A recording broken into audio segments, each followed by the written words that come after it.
حضرت عمر بن خطاب رضی اللہ تعالی عنہ سے روایت ہے، فرماتے ہیں کہ رسول اللہ صلی اللہ علیہ وسلم نے ارشاد فرمایا، تمام اعمال کا دار و مدار نیتوں پر ہے اور آدمی کو وہی ملتا ہے جس کی اس نے نیت کی۔ اور جس شخص کی ہجرت اللہ اور اللہ کے رسول کی طرف تو اس کی ہجرت اللہ اور اللہ کے رسول ہی کی طرف ہوگی، اور جس شخص کی ہجرت کسی دنیاوی غرض کے لیے ہو یا کسی عورت سے نکاح کرنے کے لیے ہو تو اس کی ہجرت اسی کے لیے ہوگی جس کی طرف اس نے ہجرت کی ہے، یعنی وہ اللہ اور اللہ کے رسول کے لیے ہجرت شمار نہیں ہوگی۔ اس حدیث مبارکہ میں اخلاص نیت کا بیان ہے۔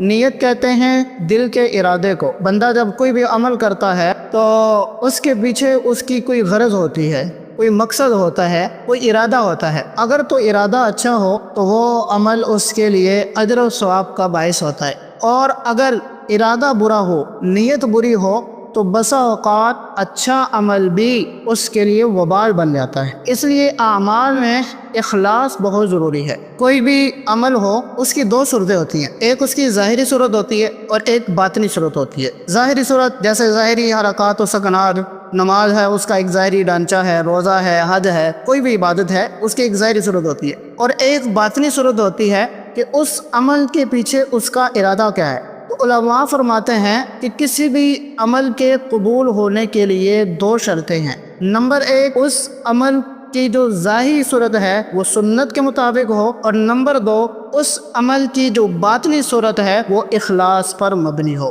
قرآن مجید میں آیت ہے، فَمَنْ كَانَ يَرْجُو لِقَاءَ رَبِّهِ فَلْيَعْمَلْ عَمَلًا صَالِحًا وَلَا يُشْرِكْ بِعِبَادَةِ رَبِّهِ أَحَدًا، کہ جو شخص اپنے رب سے ملاقات کی امید رکھتا ہے تو چاہیے کہ وہ نیک عمل کرے، صالح عمل کرے، اور اپنے رب کی عبادت میں کسی کو شریک نہ کرے۔ یہاں علماء فرماتے ہیں کہ عملاً صالحا، صالح عمل، نیک عمل سے مراد وہ عمل جو سنت کے مطابق ہو، اور ولا یشرک بعبادت ربہ احد سے مراد یہ ہے کہ انسان کی عبادت، کوئی بھی عمل ہے اب وہ عبادت کرتا ہے تو وہ صرف رب کی رضا کے لیے کرے، کسی کو دکھلانے کے لیے نہ کرے۔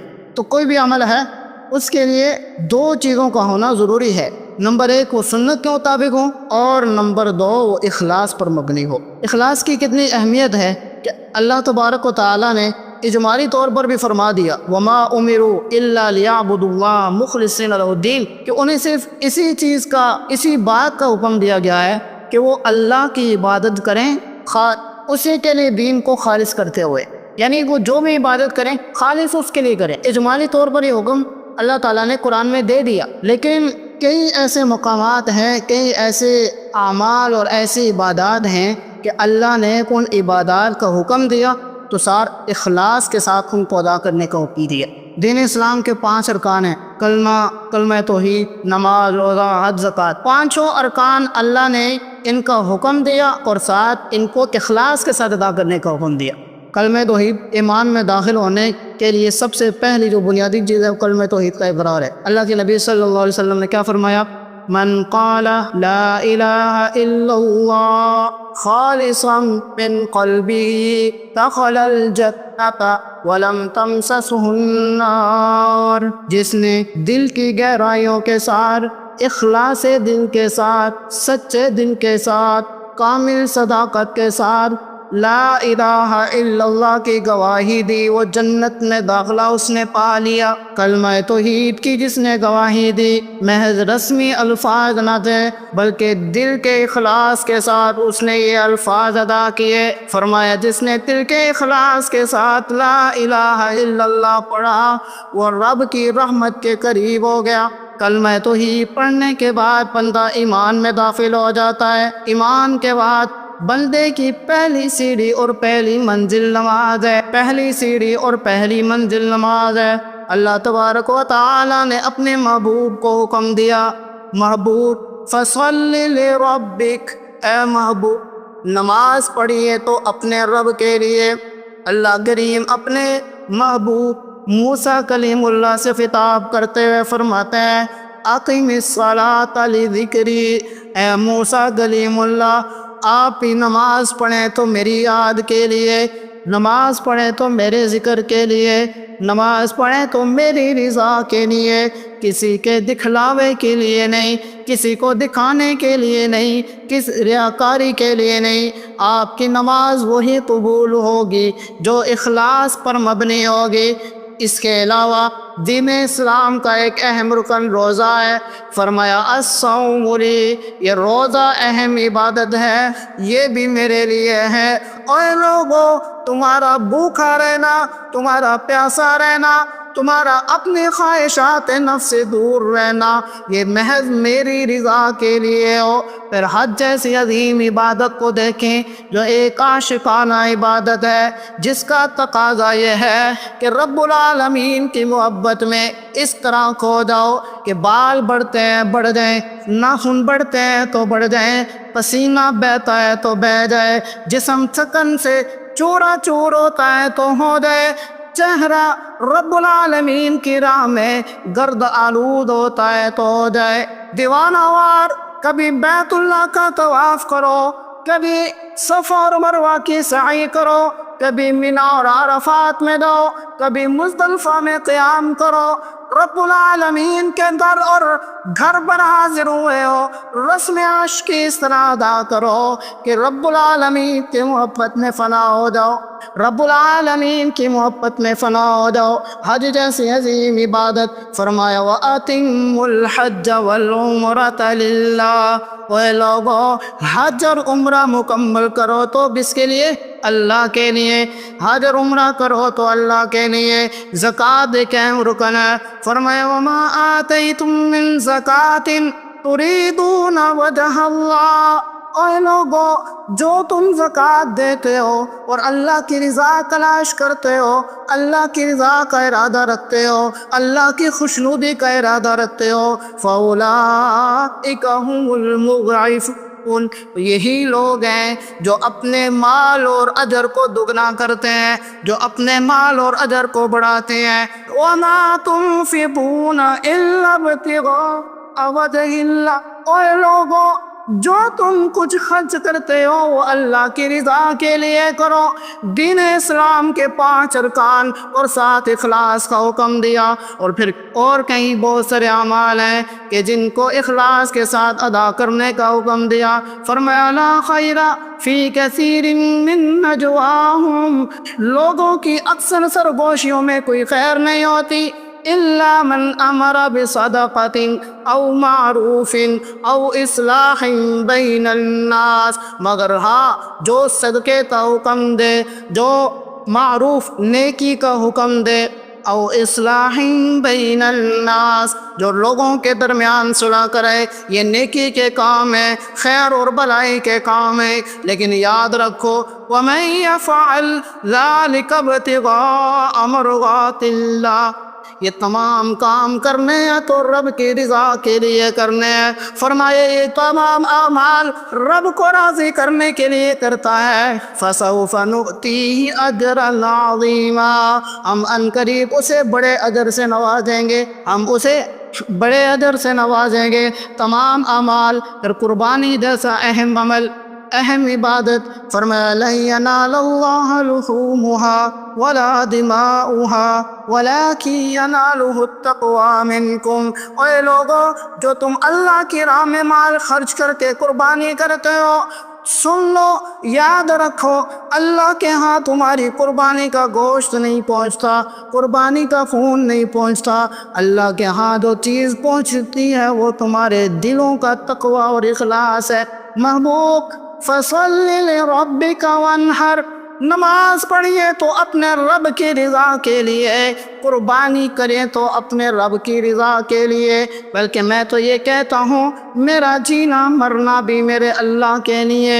قُلْ إِنَّ صَلَاتِي وَنُسُكِي وَمَحْيَايَ وَمَمَاتِي لِلَّهِ رَبِّ الْعَالَمِينَ، محبوب اعلان کر دیجئے میری نماز، میری قربانی، میرا جینا اور میرا مرنا اس اللہ ہی کے لیے ہے جو تمام جہانوں کا رب ہے، جو تمام جہانوں کا پالنے والا ہے۔ اللہ تبارک و تعالی نے یہاں جو اسلوب اختیار کیا، نماز کو پہلے ذکر کیا، میری نماز، میری قربانی اور دوسری جگہ سورۃ الکوثر میں فرمایا فَصَلِّ لِرَبِّكَ وَانْحَرْ، محبوب نماز پڑھیں اپنے رب کے لیے، قربانی کریں اپنے رب کے لیے۔ نماز کو پہلے ذکر کیا، قربانی کو بعد میں ذکر کیا۔ معلوم ہوتا ہے کہ نماز مقدم ہے، قربانی مؤخر ہے۔ عید الاضحیٰ میں ہم پہلے نماز پڑھتے ہیں پھر قربانی کرتے ہیں۔ نماز انسان جب ہدایت والے مشن پر آتا ہے تو سب سے پہلی سیڑھی اور سب سے پہلی منزل نماز ہوتی ہے۔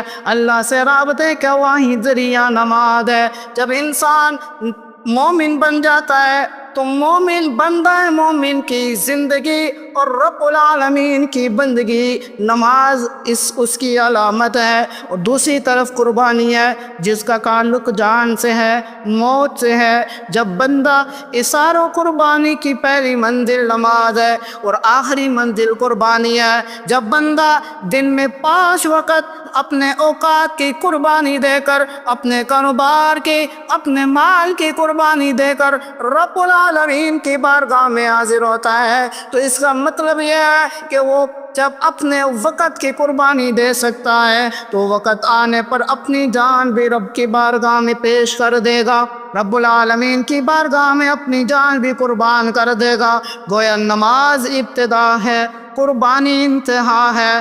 ایک عبادت ابتدا ہے، ایک عبادت انتہا ہے۔ رب العالمین میری نماز تیرے لیے ہے، یعنی میری زندگی تیرے لیے ہے، میری قربانی تیرے لیے ہے، یعنی میری جان تیرے لیے ہے۔ اس اسلوب سے معلوم ہوتا ہے کہ ابتدا سے لے کر انتہا تک، آغاز سے لے کر اختتام تک انسانی جسم و جان اور اس کی زندگی سب اللہ ہی کے لیے ہے۔ انسان کی زندگی صرف اللہ ہی کے لیے ہے۔ انسان کی زندگی کا نصب العین خدا کی رضامندی ہے، خوشنودی ہے۔ لب ہلے تو اسی کے لیے، زبان چلے تو اسی کے لیے، کان سنے تو اسی کی خوشنودی کے لیے، ہاتھ اٹھیں تو اسی کی رضا کے لیے، پاؤں چلے تو اسی کو راضی کرنے کے لیے، یہ سب کام اسی کے لیے ہو۔ محیایا و مماتی للہ رب العالمین،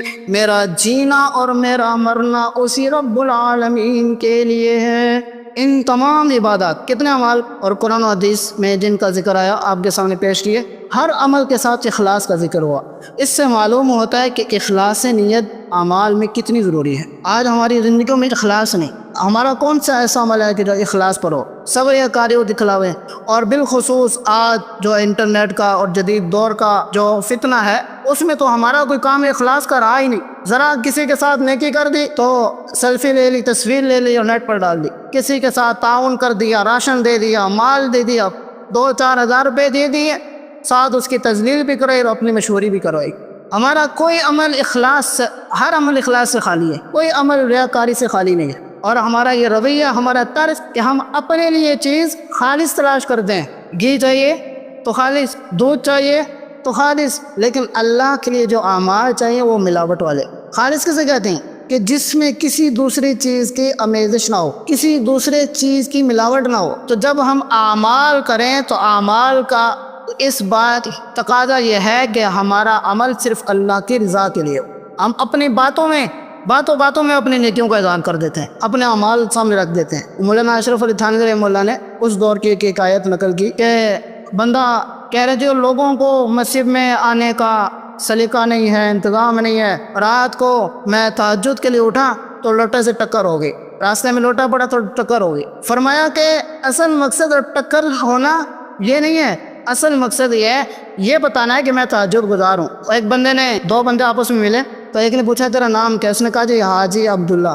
دوسرے نے کہا تیرا نام کیا ہے؟ اس نے کہا جی تہجدی عبد الرحمن، تہجدی عبد الرحمن۔ اس نے کہا یہ عجیب نام ہے، آج سے پہلے تو نہیں سنا۔ کہا اللہ کے بندے، تو نے دنیا زندگی میں ایک مرتبہ حاجی کیا اور ساری زندگی اپنے نام کے ساتھ حاجی لکھواتا ہے۔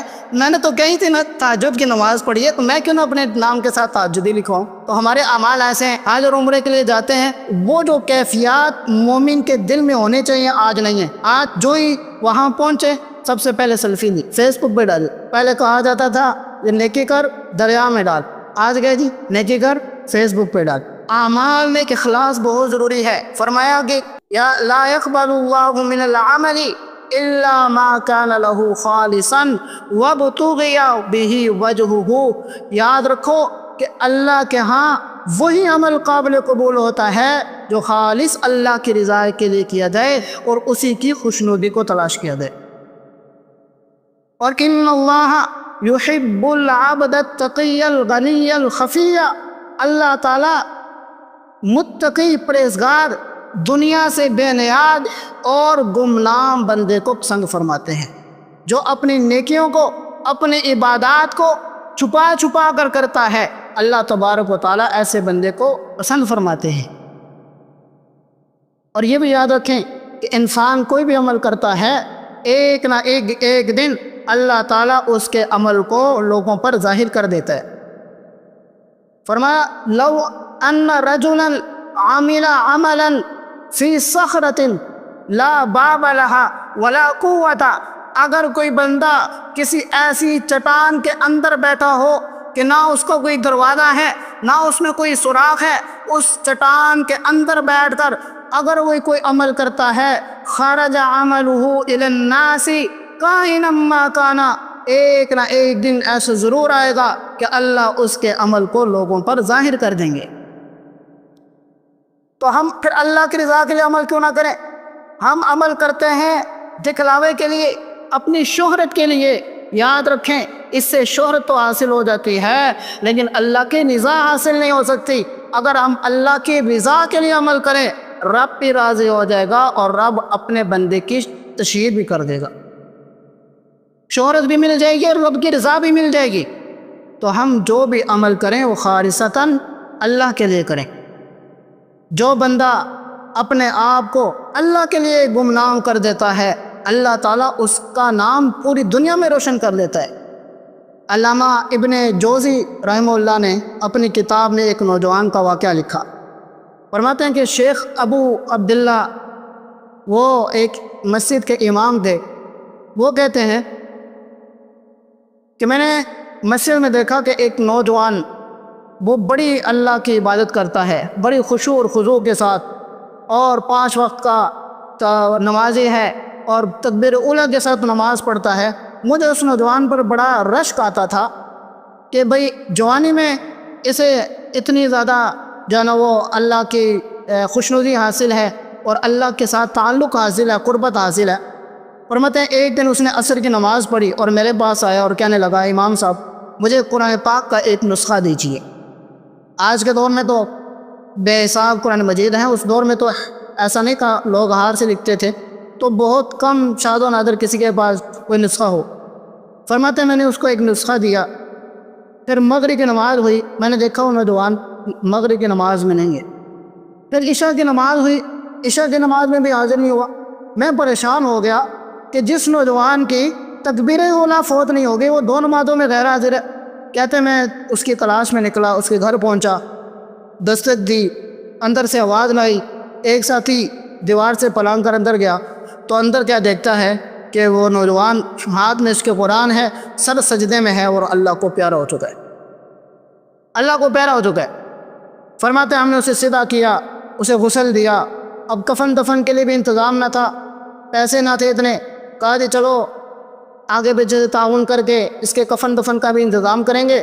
صبح فجر کی نماز کے بعد اعلان بھی ہو جائے گا اور اس کا جنازہ بھی پڑھا دیجیے. اب وہ فرماتے ہیں کہ صبح میں فجر کی نماز کے لیے جب مسجد میں آیا تو کیا دیکھتا ہوں کہ مسجد کے محراب کے پاس ایک بڑا ہی چمکدار کفن پڑا ہوا ہے، کپڑا پڑا ہوا ہے، اتنا چمکدار اور اتنا حسین کہ میں نے اس سے پہلے ایسا کفن نہیں دیکھا.